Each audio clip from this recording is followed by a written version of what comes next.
Hello guys, welcome back to my YouTube channel. आज हम जा रहे हैं कोटेश्वर और ये कोटेश्वर का पुल देख सकते हैं आप, ब्रिज। ये जा रहा ट्रक। आगे का बता रहा हूँ मैं आपको। ये इधर लोकेशन देख सकते हैं आप। ये मारुति, ये लोकेशन देखो।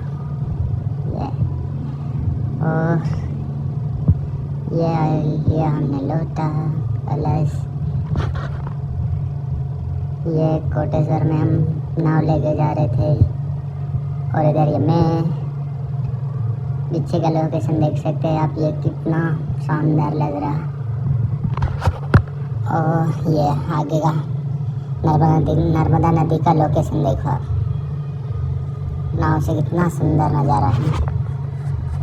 और ये हम वापस चल दिए कोटेश्वर से।